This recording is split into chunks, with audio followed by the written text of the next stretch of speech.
Bonsoir à tous et soyez les bienvenus pour cette nouvelle session d'information. Nous sommes le mardi 18 octobre. Ce soir, il y a du foot. Le LOSC affronte l'Inter de Milan pour la Ligue des Champions. Et puis, on reviendra sur le Tour de France. Son parcours a enfin été dévoilé.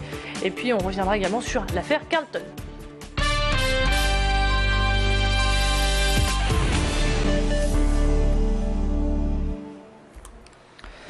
Je vous le disais en titre, ce soir un grand match attend les Lillois. Ils reçoivent les Italiens de l'Inter de Milan pour la Ligue des Champions. En ce début de saison, les Italiens ne sont pas vraiment performants. En pleine période de crise, ils sont en manque de confiance. Leur nouvel entraîneur, Claudio Ranieri, n'a pas encore su redresser la barre. C'est donc peut-être la chance des Lillois ce soir de marquer des points. D'autant plus que Rudy Garcia va pouvoir compter sur le retour de Dimitri Payet et Aurélien Tchédjou. Coup d'envoi ce soir à 20h45, un match qui vous sera possible de revoir dès demain soir sur notre antenne après le flash de 21h. Sport toujours, ça y est, le programme du Tour de France a été officiellement dévoilé. Pas de grande surprise puisque le tracé reprend le parcours diffusé par erreur il y a de cela 8 jours. Les coureurs passeront bien dans le Nord le 3 juillet pour l'étape Orchy-Boulogne-sur-Mer, une étape longue de 197 km. On fait le point à présent sur l'affaire Carlton qui ébranle la capitale des Flandres. 3 policiers en activité ont été entendus en tant que témoins par la police des polices dans cette affaire de proxénétisme. Jean-Christophe Lagarde, le directeur de la Sûreté départementale du Nord, qui devait être entendu, n'a toujours pas été convoqué. Il conteste avoir commis une quelconque infraction pénale. Aujourd'hui, le syndicat Alliance s'est exprimé sur cette affaire qui éclabousse maintenant des policiers. Benoît Lecomte appelle au respect du secret de l'instruction et au respect également de la présomption d'innocence. Oui, ça fait du tort. Quand on imagine des policiers impliqués dans un réseau de proxénétisme, c'est forcément dommageable. L'image de la police est écornée, ça jette le discrédit sur des policiers, mais qui s'investissent tous les jours au service du citoyen. Donc c'est véritablement embêtant. Les policiers de terrain vont évidemment, ça va être compliqué pour eux dans les semaines qui viennent et dans les mois qui viennent, parce qu'on va faire référence toujours à cette histoire. Sachez qu'enfin, le Carlton, l'Hôtel des Tours et l'Elysée Opéra, qui font l'objet d'une fermeture temporaire de 3 mois, étaient ouverts aujourd'hui. Et puis sachez enfin qu'une première demande de remise en liberté d'un mis en examen a été rejetée aujourd'hui. Dans cette affaire, 4 personnes sont toujours écrouées. C'est la semaine de l'allaitement. Pour la 6e année consécutive, des actions sont menées un peu partout, y compris dans le Nord. Une de nos équipes s'est rendue à Jeanne de Flandre où une opération de sensibilisation s'est tenue dans le hall d'entrée.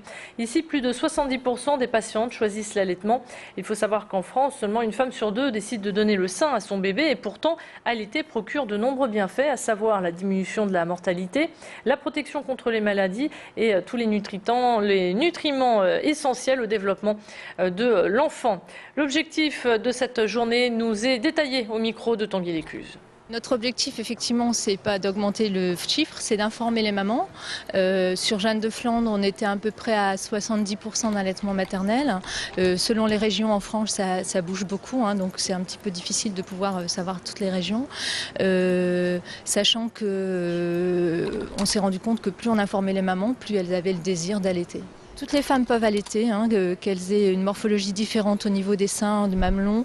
Il y a quelques exceptions qui sont par rapport à des traitements de pathologie qui sont très très rares, mais en majorité, toutes les femmes peuvent allaiter. Le salon de vente à distance e-commerce a ouvert ses portes à Lille Grand Palais. Le salon fête cette année ses 15 ans. Jusqu'à jeudi, experts, entreprises et décideurs se rassemblent pour donner des conférences et livrer les toutes dernières tendances du e-commerce. Sur place, vous trouverez également des stands. Élodie Bernachon a choisi de vous faire découvrir la cabine d'essayage virtuelle. Le principe étant d'essayer en temps réel le déguisement de votre choix sans pour autant ouvrir le carton d'emballage.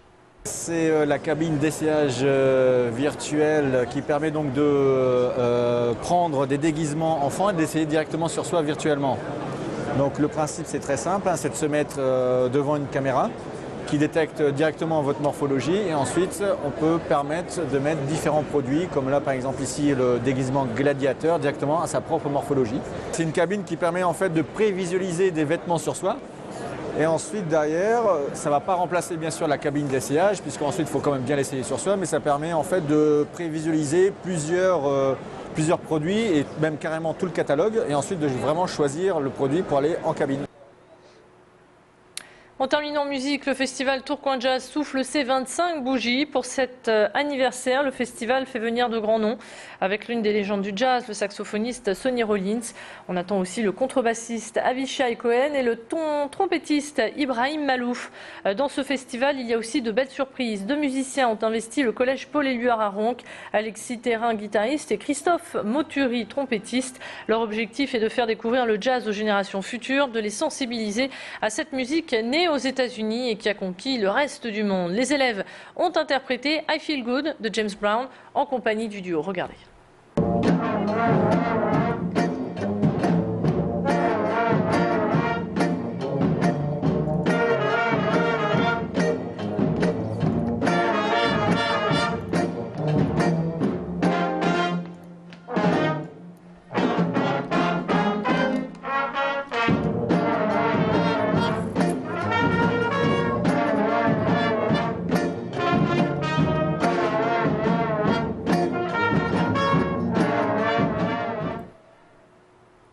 Voilà, le festival Tourcoing Jazz, c'est jusqu'au 29 octobre. C'est la fin de cette édition. Merci de votre fidélité. On se retrouve maintenant pour votre météo avec une très bonne nouvelle. À partir de demain, c'est le soleil qui revient parmi nous. À tout de suite.